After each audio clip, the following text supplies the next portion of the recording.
Johnny Wrestling hears it from the crowd one more time here in Long Island. Johnny Wrestling! Johnny Wrestling! You guys can excuse me for a minute. I got something to say.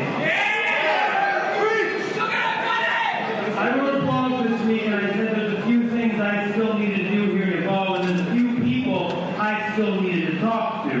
This is a premier athlete if I've ever seen one, and Tony, you got a very bright future, man.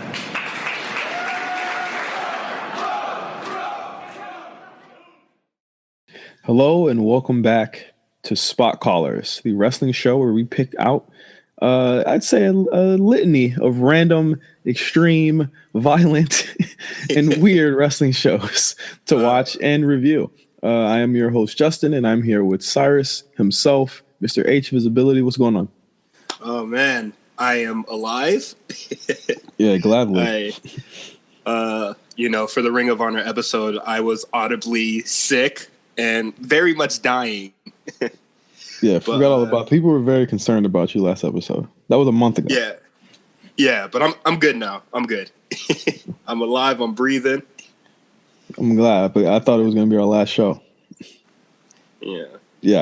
We are back this week, or not this week, this month rather. This is our monthly show where we watch and review older, or not even older, more off the beaten path, if you will, wrestling shows. We're back this month with a very, very special show. We're going to go back, Cyrus, 3 whole years to Long Island, New York.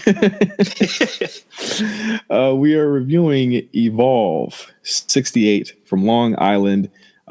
Features a card that has a lot of people that we either see weekly or we see that we see this weekend. How did you feel about? Did I request this or did you? Did I request this one? You requested this. This is on the notes. I requested this one about a month ago. We're making our kind of like our calendar for this year's shows. I said I want to watch more Evolve shows. Evolve is something that I got into early when it was made because I was such a big fan of Gabe Sapolsky. I fell off of it for a minute, and I kind of missed a lot of the formative stuff there with like the Riddle years and a lot of the Gargano era. I missed a lot of. I didn't know what Evolve was until like Gargano signed to NXT. And right. That's when everybody started talking about it, and the indies started getting like more eyes on it, and then the partnership happened, so it was kind of just hard to avoid it at all. Yeah. So. Evolve was basically created by former Ring of Honor booker, which is kind of goes into our last episode because at the time he was still booking ROH. Gabe Sapolsky was the former Ring of Honor booker who pretty much. He also was the president of, I believe, Dragon Gate USA. He basically combined all of them into Evolve Wrestling. Basically, the whole thing was to kind of make a more sport-inspired wrestling promotion where wins and losses matter. They have a top 10 list. I believe they still do for their talent, and they just basically bring in talent from all over the world to wrestle some of the up-and-coming stars. They are pretty much like, to me, like, the most underground of a wrestling promotion that you have right now in this current generation. You can see it like right from like the production, obviously, the lighting it's very kind of shoestring. The sound, especially the sound. But they've gotten, they've got some really big acts that have shown, like Ibushi has shown up there. Davey Richards has been there. A lot of guys that are like top stars in the world right now have, walked through Evolve's doors and kind of found their way in the wrestling business from that. Evolve is, pretty much the style of it is, and I think you see this on the show, and like if you haven't even watched it before, it's very mixture of like grapple wrestling, hardcore wrestling, and really style mixing. And a lot of this show is actually good for seeing a lot of styles being mixed as well. Yeah. Well, we'll go into the main event later, but this is a very clash of styles. Yes. Because we've yet to see anything like it from, one of the people that are on in the main event. Yeah, right. One thing I will say, not knowing any of the stories going into this, Lenny Leonard really helps. Yes. Really helps put everything in perspective. Commentary is great here. I really appreciate. It's Lenny Leonard. So some of it, yeah, Lenny Leonard. Some of the commentary is great, and I will talk about that as we get to it. It's great until the guest appears. Yes. But let's hop into the show here. Evolve 68. It took place on September 10th, 2016. This is the long kind of awaited Johnny Gargano farewell weekend. He was, at this point, Johnny had already done CWC. He was already pretty much a fixture on NXT, kind of intermittently on TV. They had already done NXT Brooklyn too. He was literally kind of already in NXT, and this was kind of his final commitments to Evolve. He had already been a star, and we'll talk more about this in the main event. But his name is all over this pay-per-view. You see just how big of an important of a roster member he was. I mean, even the announcement in the beginning was like, "This is Johnny's show," essentially. Yeah, Evolve 68 and 69 are both like his farewell shows. Right. I really think that just seeing how he was able to just kind of come out and just do whatever the fuck he wanted to on this show, and it's just like, man, he really ran it. Johnny was kind of like I want to say the ace. I mean, in a lot of ways, he was the ace of Evolve Wrestling, and he held it down for a very long time there. I had never heard of Johnny Gargano until, I'm trying to think of which run it was. Like he was very much like one of the biggest indie stars in the world, like working as hard as like Matt Riddle at that point. Yeah. I'm sad because here in Miami, there's an indie promotion here that had Johnny Wrestling going to be at their show. And I was just like, never seen that dude before. That shit's mad far.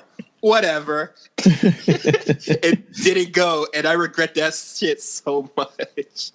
I think the biggest thing I heard from Johnny, and the thing is, it goes right into the connection to Evolve. Johnny Gargano actually held the Freedom Gate Championship in Dragon Gate USA for 873 days.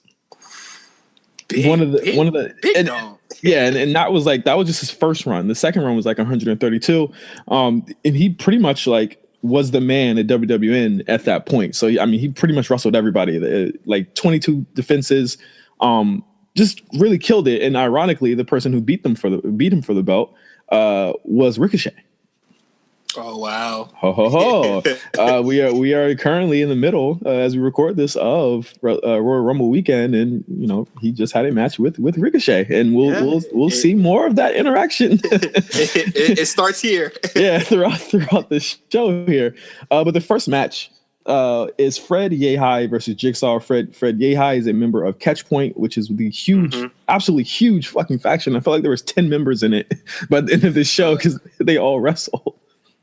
Yeah, I think I have a screenshot. Okay, so all the members are one of my favorite, Tracy Williams, Matt Riddle, Freddie Yehi, Chris Dickerson, Jaka,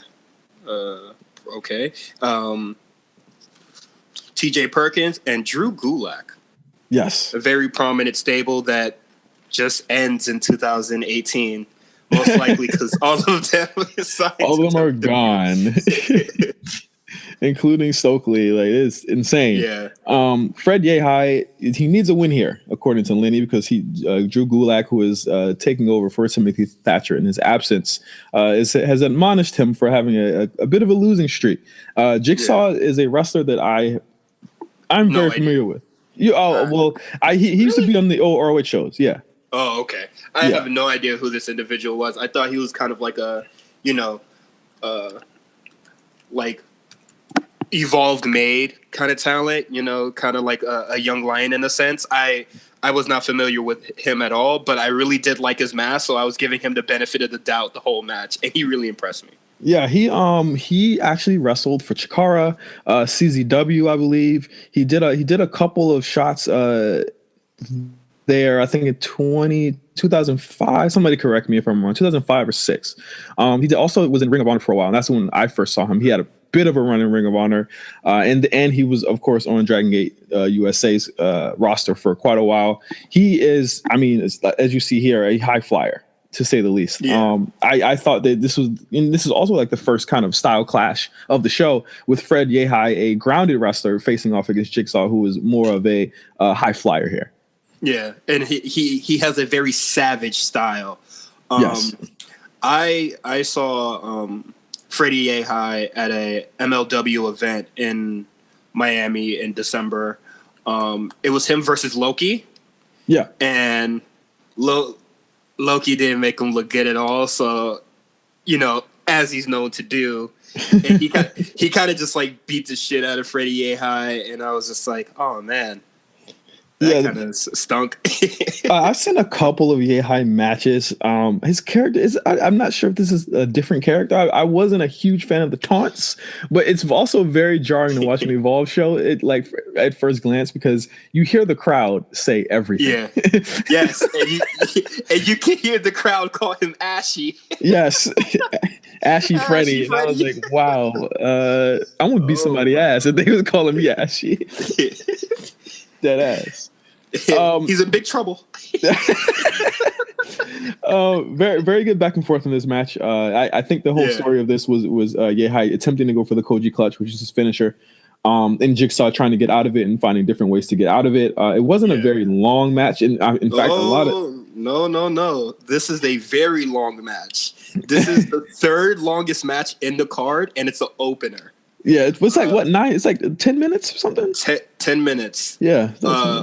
Every other match 9 is like 8 or 9. Yeah. And I think right after having, I watched this right after TakeOver. Still had a little fatigue after the long slog that was that main event. So I was just like, I think like after the second Koji clutch escape, I was just like, all right, come on, guys. Yeah, and then the third one happens like literally like a minute 30 after that, and then to kind of give it away, Yehi wins with the Koji clutch to get back on his winning ways. I thought it was a good story, and that's one thing I do like about Evolve. A lot of their matches are sprints. There's a fatal 4-way match on this card, which I thought was a triple threat match that I thought was fan-fucking-tastic, that we'll get to in a second. It's like 11 minutes. It's a sprint. Yeah.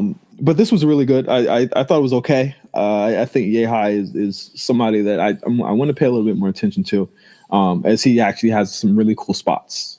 Mm-hmm. I went 2 stars on it. Oh, I didn't do star ratings for this one. Well, was it a sleep or was it a? No, I just didn't do it for any of the matches, but I would give it a 2-star. Yeah, 2 stars. It's a pretty good match. This next match, I was a little bit less of a fan of.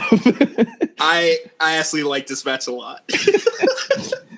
Ethan Page versus Dan Barry. And the reason I wasn't a big fan of it was because the first thing they tell you is that Ethan Page is on this redemption story where he's trying to get Johnny Gargano's approval. And he's wrestling what looks to be a janitor on this show. No, he's a man from Cincinnati that is going on vacation in Hawaii. Is that what it is? That's the vibes I was getting. I thought it was a really nice, funny, good match. Well, the crux of the match is a bunch of comedy stuff, in which Ethan, who only in his words knows 3 moves: powerbomb, jackhammer, and package pile driver, is trying to learn how to mat wrestle.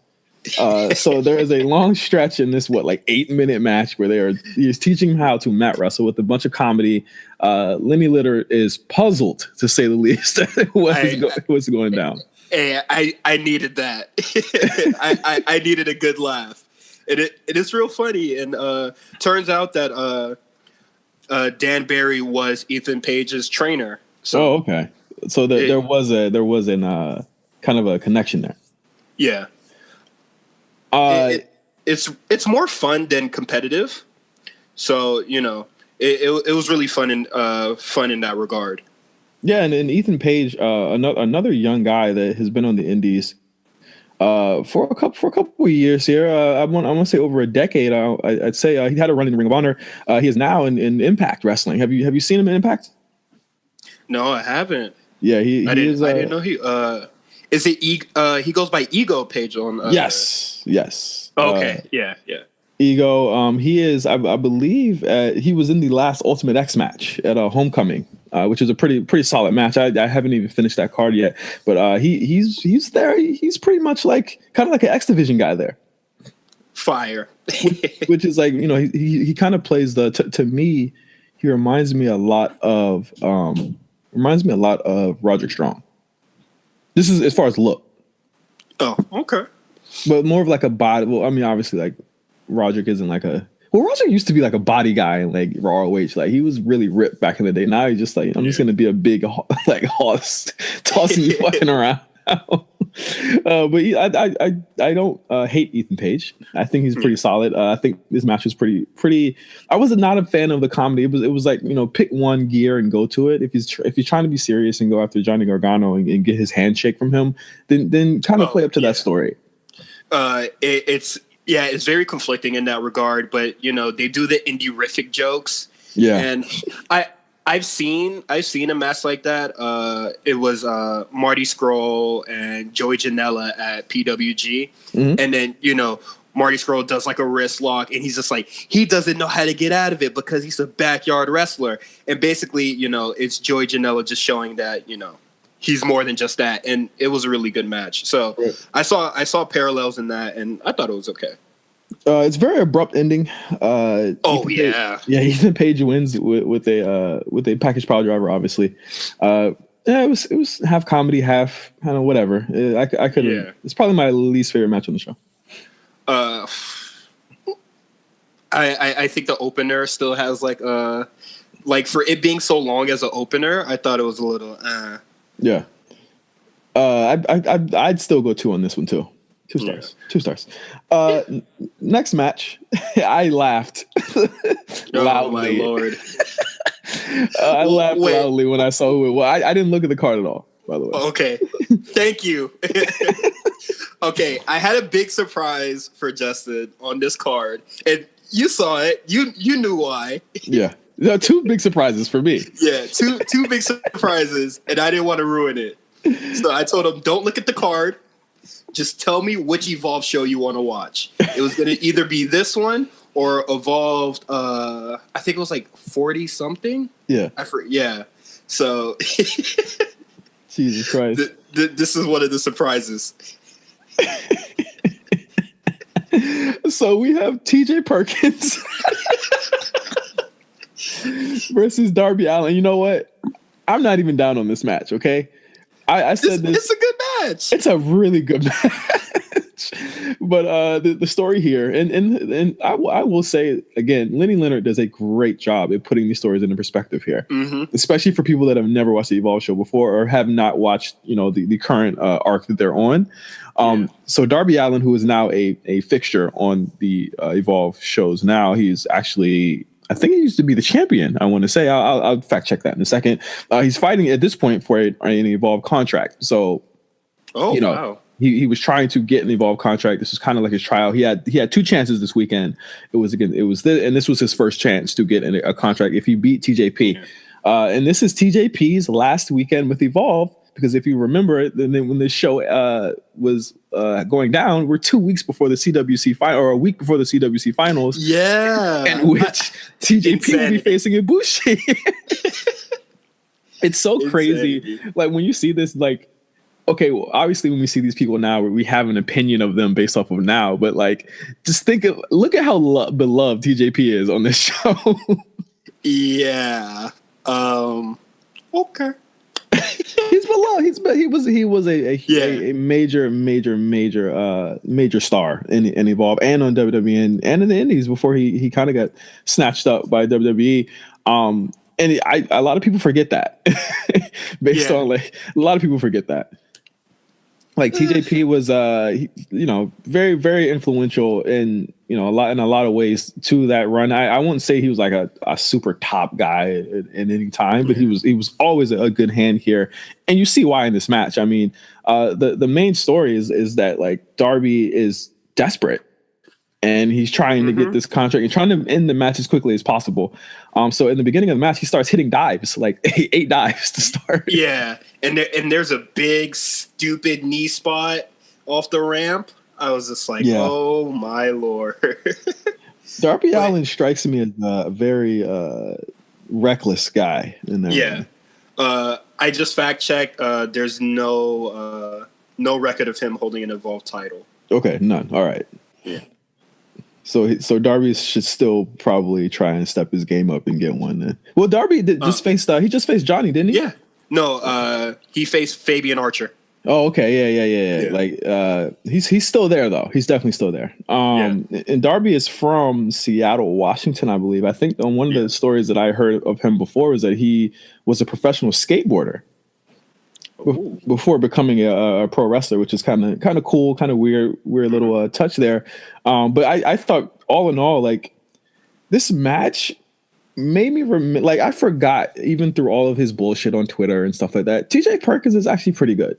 Like he did some really cool stuff in this match, and I think there is no more crisper person out there than him when he gets a chance to show that off.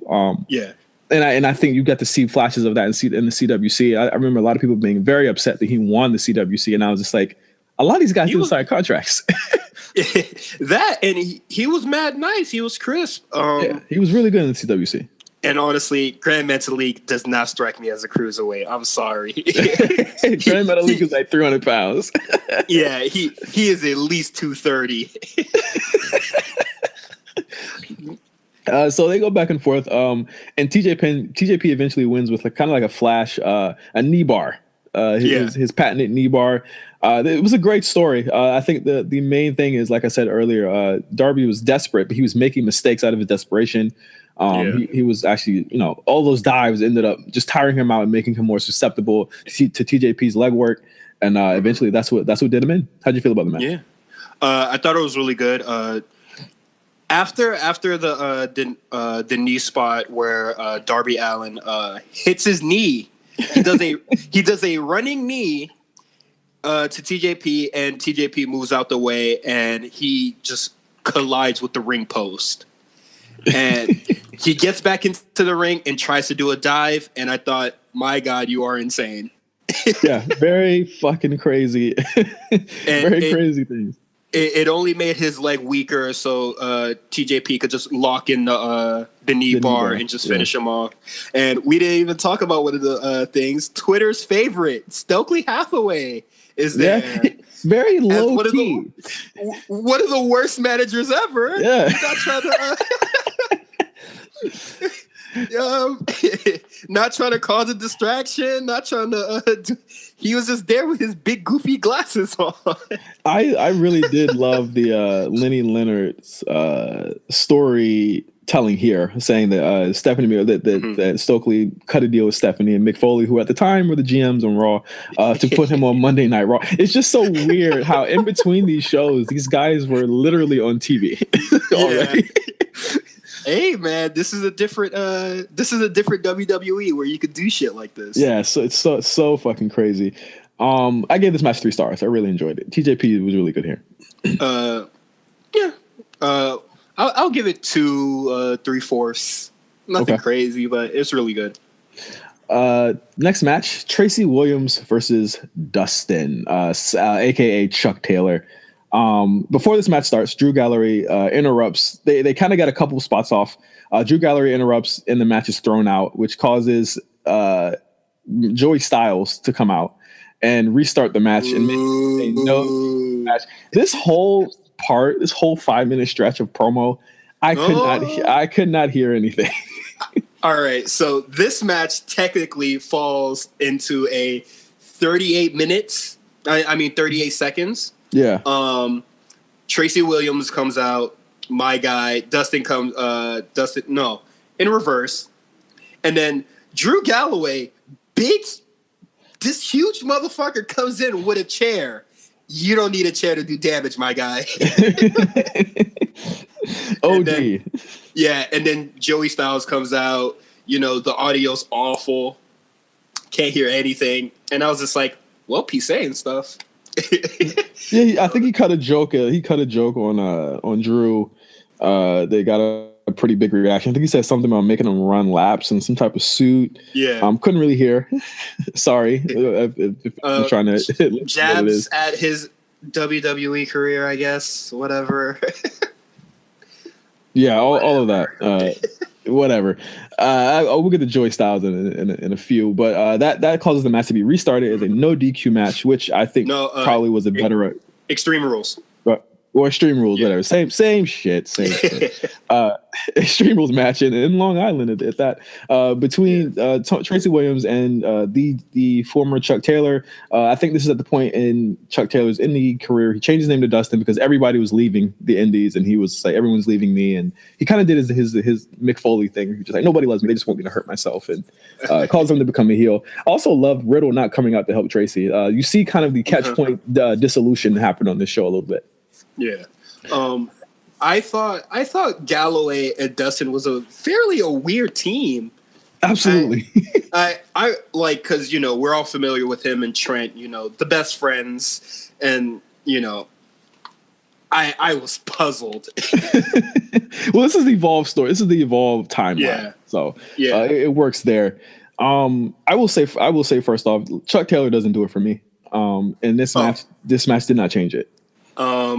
I'm glad that we're both on this because not a big fan of him either. I think the only match that I really liked was him and Ricochet for the PWG title.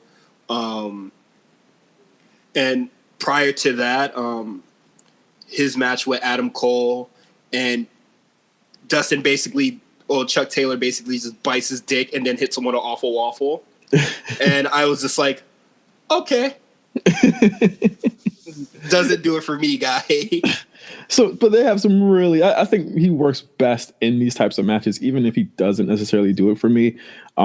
There's a nasty headfirst chair spot here where they had the chair wedged in like 2K, and they threw him into a very nasty spot here. But Tracy Williams, who's the more grapple intense of the two, gets off some pretty cool spots. I really like the abdominal stretch on the chair, which is really cool.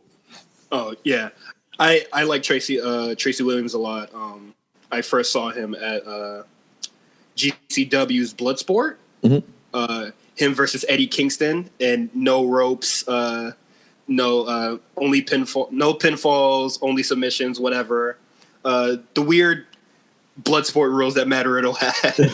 And hey, man, he was brawling in that. So, you know, hopefully in the future we can see him and Oni Lorcan. Oh, that'd be crazy. Yeah, I like Tracy Oni Williams Lorcan in anything or anyone would be crazy.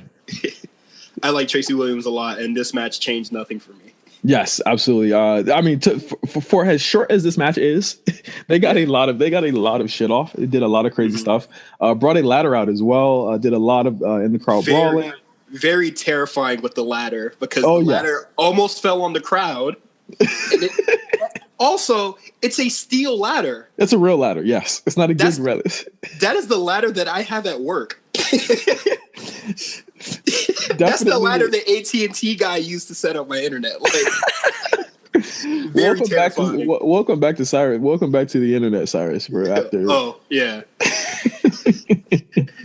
But it's eventually they bring out thumbtacks, and you already know I was like, why do you need thumbtacks? Actually, thank God it was thumbtacks and not like Legos or gummy bears, Mega Blocks. You know what I said though? I said Cyrus. I was like, damn it, Cyrus. He fucking weaseled his way into some deathmatch shit. I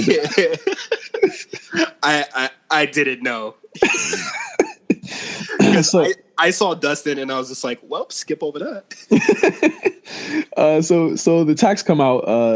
They do. Tracy does a Saito suplex onto the thumbtacks onto Dustin, and actually locks in the rear naked choke on Dustin. We get a really cool spot where, in order to escape the hold, Dustin rolls over into the tacks to stop him and kind of like wiggles in the tacks. Tracy keeps the hold in and eventually taps out. Dustin for the win with the rear naked choke, chokes him out. I thought the finish was really great. I thought the rest of the match was kind of whatever. 3 stars off rip because I love Tracy Williams and I'm glad that he won. Does the finish or like the winner change your star rating at all? Because it changes mine a lot.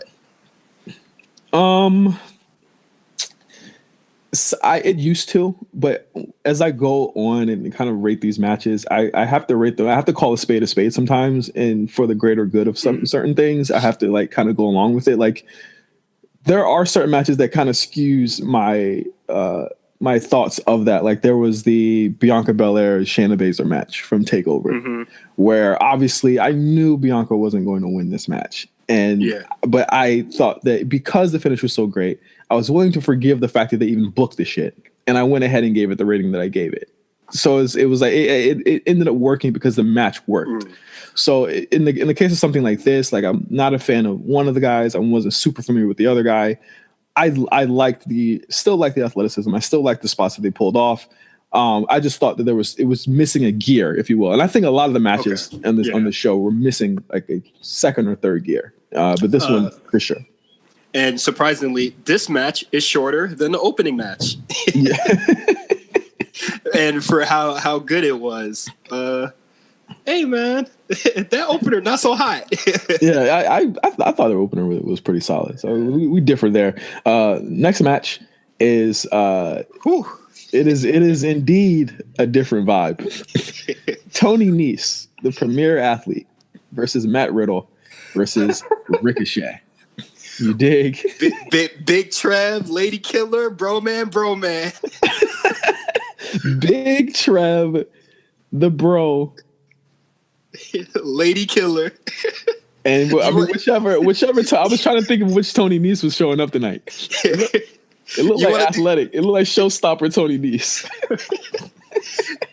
Hey man, if you're missing out, tune into our 2K streams. They're hilarious. Yes, I don't even got to tell you what Tony Nese is on there, man. Like it is indeed a different vibe, sirs. This is actually supposed to be Matt Riddle versus Tony Nese originally. However, Ricochet became open on the date, and he was able to pretty much just come to the show and do the show tonight. So they added him to this match, and I'm very glad they did. Not to say it would have been terrible, because these two guys that were in there before are absolutely phenomenal wrestlers. This just took it to another level for me. Before the match even starts, however, Johnny Gargano appears, and I said, "Oh, okay, so he's just gonna walk out." Yeah, and at this point, I was just like, "Huh, whew, fuck off my screen." Yeah, this is after TakeOver. We both just watched TakeOver, so it was like, my God, what's about to happen here? But Johnny Gargano comes out and puts over everybody in the ring, and pretty much hands the torch over to Matt Riddle. Thought it was kind of weird that Gargano was putting over Tony Nese, because he was going to be on 205 Live. Yeah, like in a week. and I like, he was just like, you two guys are the future. And then the crowd just goes, oh. And then he's like, what? What about Ricochet? Oh, he's the present. Don't worry about that. Yeah, it's like, come on, bro. The beef starts there. Long-term booking. and they mentioned that they faced twice before on Evolve show. So, I mean, just the kind of like the parallels here of Gargano and Ricochet, that they meet here. We just so happened to watch this show on the weekend, that they meet again in their biggest and then probably their best match last night. I really love their match at TakeOver. And they're kind of looking at each other. All 4 of these men are in the WWE now. How insane is that?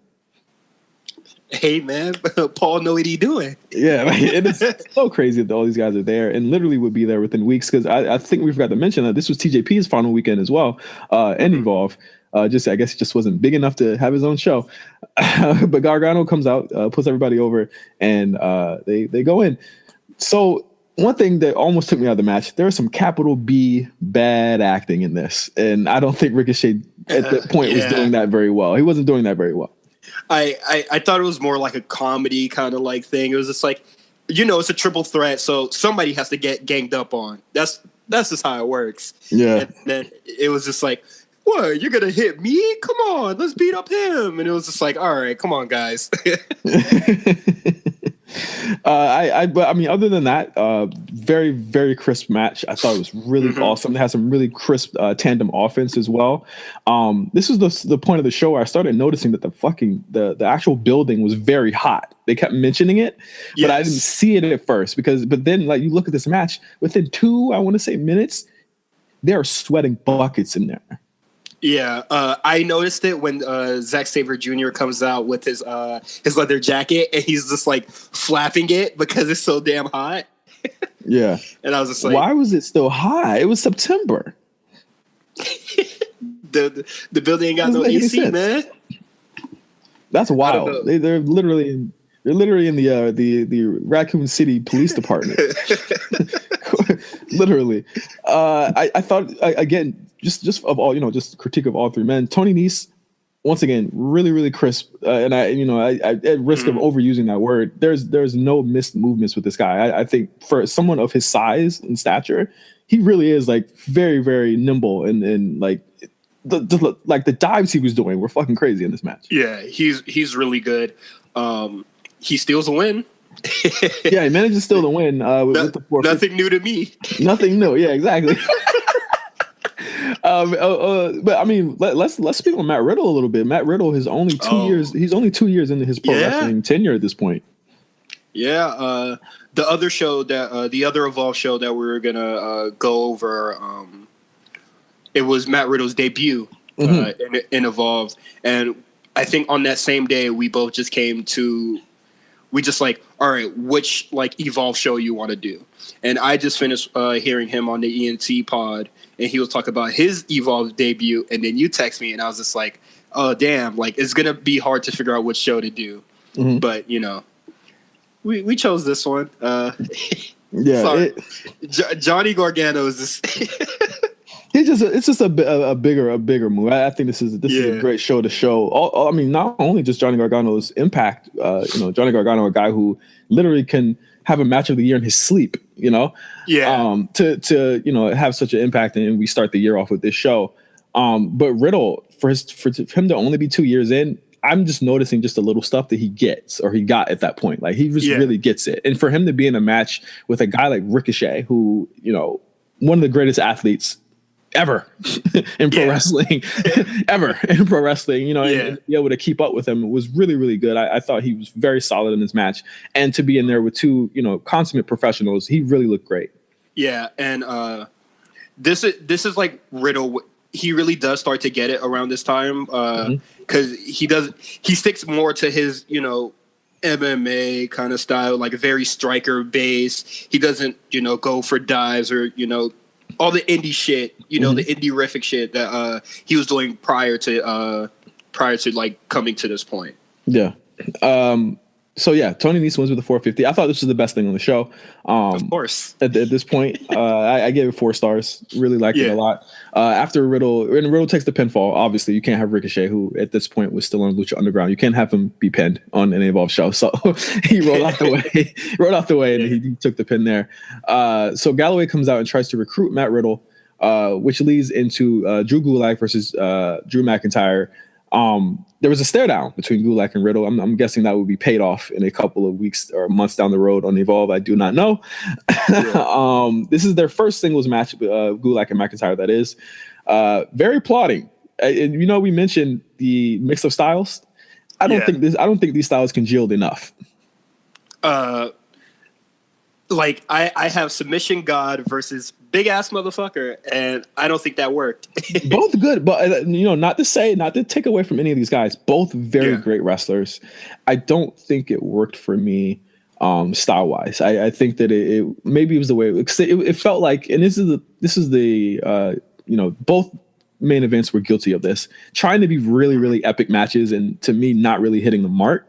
Where it's like they're starting off slow, and it's like we're gonna have this big, huge, crazy match while we're sweating under 100-degree heat.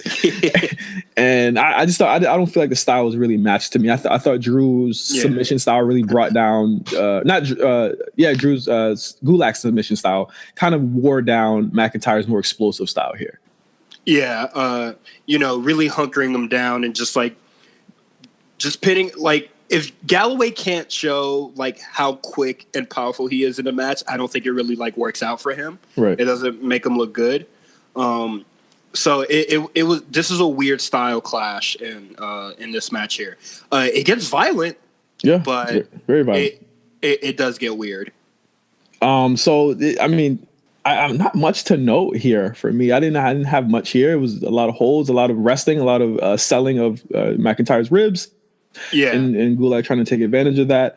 The finish was, yeah, as you said, very violent and scary. I'll say more scary because knowing and seeing how sweaty those two guys were. McIntyre hits a tombstone into a future shock DDT, which finishes it at 16 minutes. It was a bit too long. Yeah, it could have been as long as maybe that. I feel like they could have given that street fight more time, and kind of given this less time. I think the middle section was really bordering on losing me at one point. Yeah, I started just looking at my phone and seeing, I would look at my phone and I'd look back and I wouldn't miss anything because they're still like laying down. Yeah, still selling. Yeah, and I was just like, okay. But, Gulak's still a phenomenal competitor. I've never really seen him, in this kind of match. Because, he's strictly on 205 at this point. Yeah. And I think, the last match where I saw, his big moment was against Cedric Alexander. But, much better than this. But, people will say he's being wasted on the WWE, but I think he's a phenomenal asset.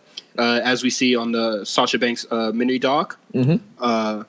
So I appreciate Gulak, even though, this match wasn't as great as it was. 3 stars. Yeah, I gave it 3. I gave it 3 1/4. Yeah.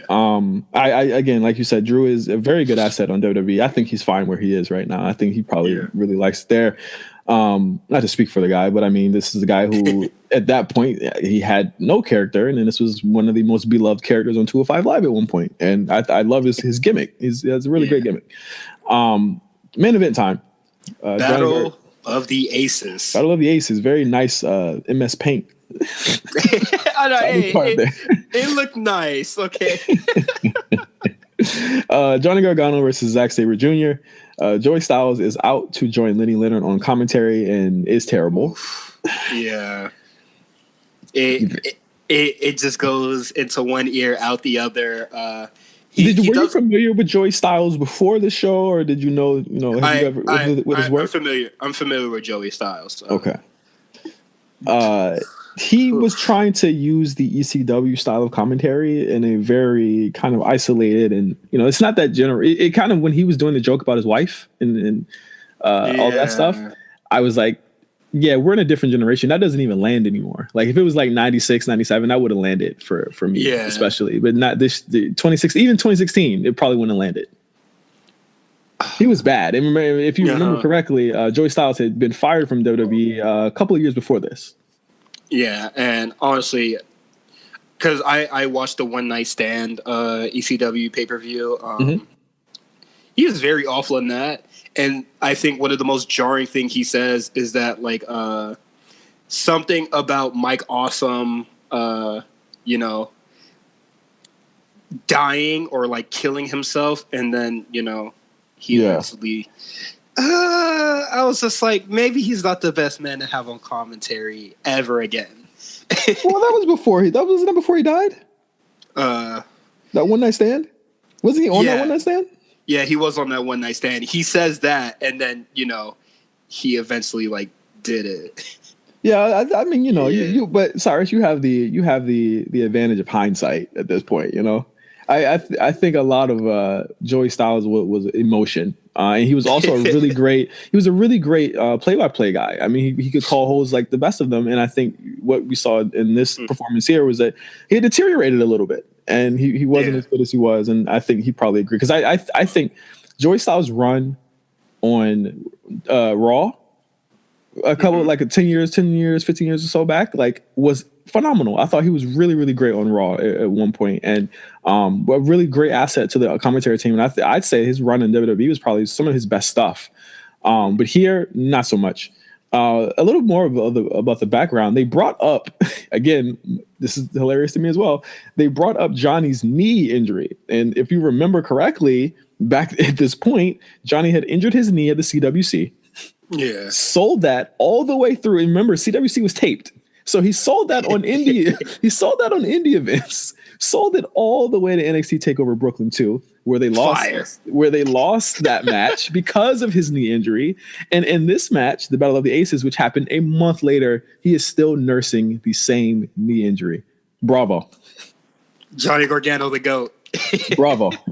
I remember someone bringing that up, and I was like, yeah, the CWC was kind of like the Mae Young Classic was filmed like a month and a half before it actually aired. He went through and did all of that, and then that played into the finish with the match with against them in the Revival in Brooklyn.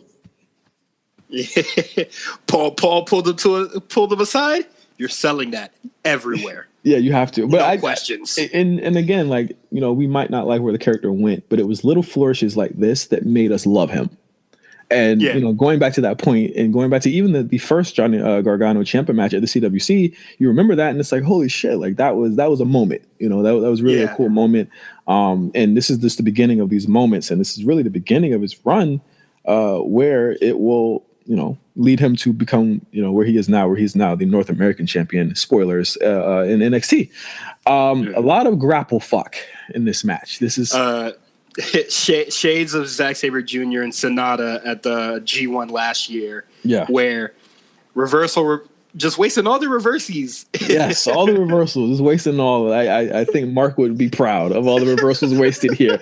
Mark will play 2K with you, and he will just cut.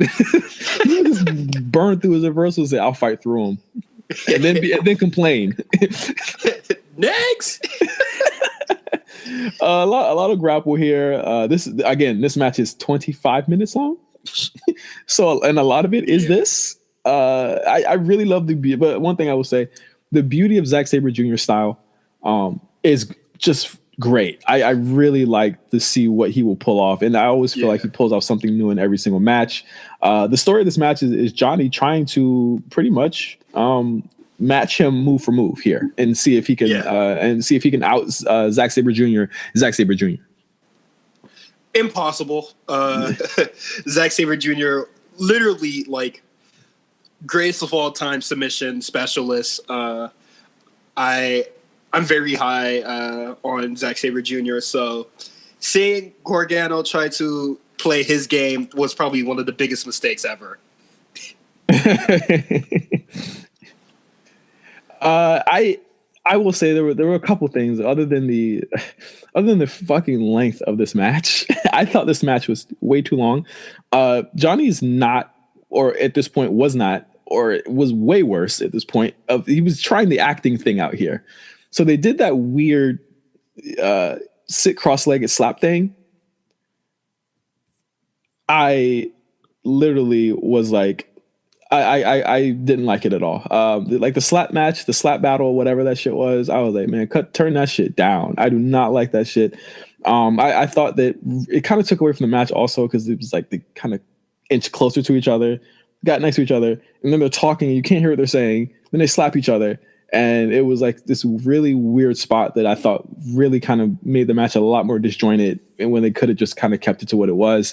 And again, it was kind of like, why does this have to be so long? And why does this have to be actually in the match?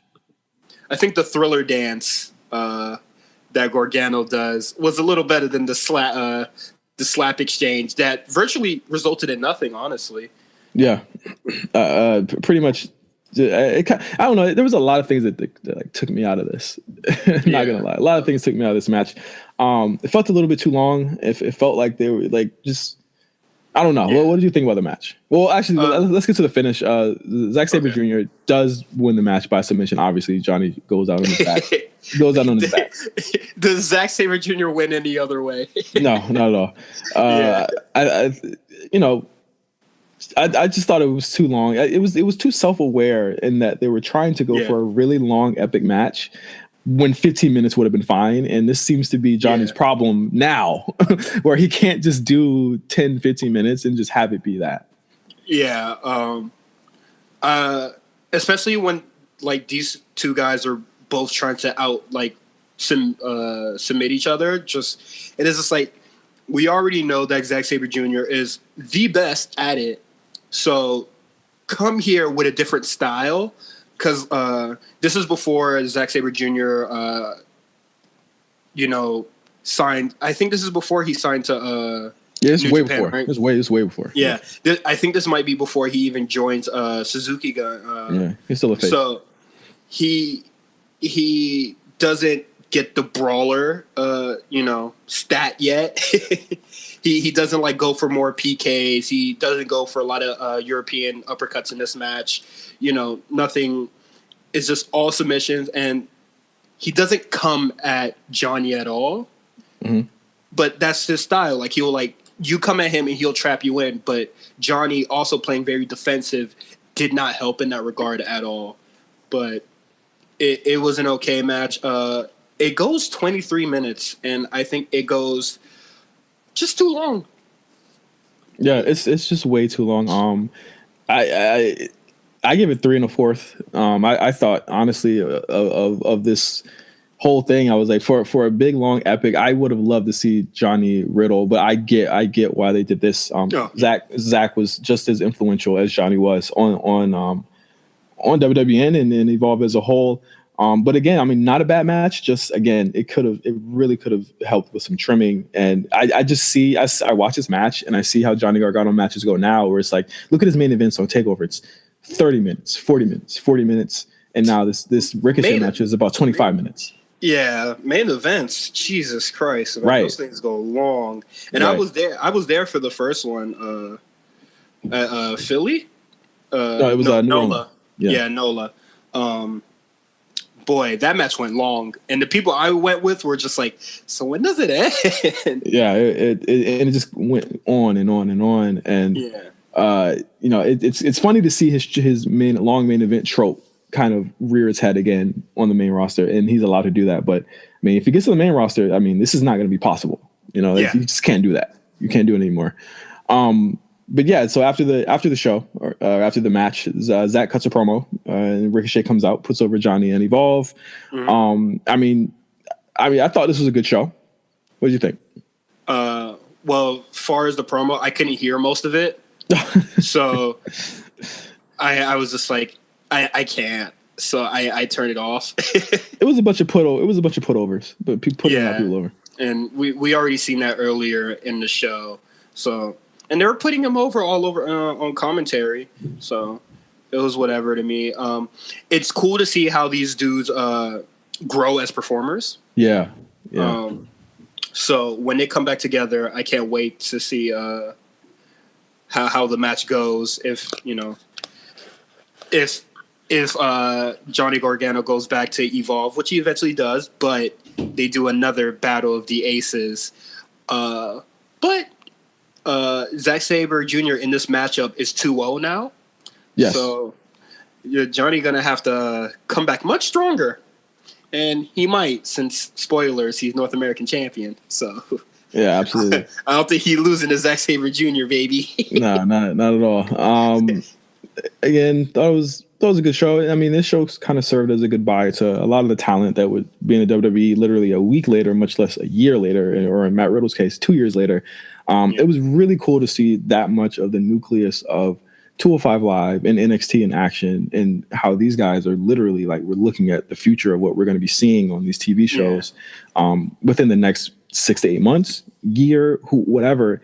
I think, seeing, and also this was the age of indie wrestling, that this was kind of the beginning was with like Finn and Kevin and Sammy and all those guys going. This is kind of like the second age, where it's like when Johnny left the indies, that was the end of a second era, and that was literally a year and a half after.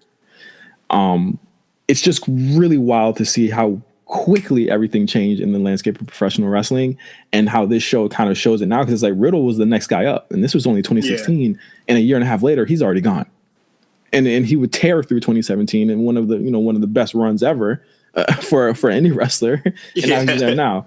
But yeah, Evolve 68, very good show. I would absolutely recommend anyone to watch it. I thought it was really solid matches, and a pretty solid main event as well.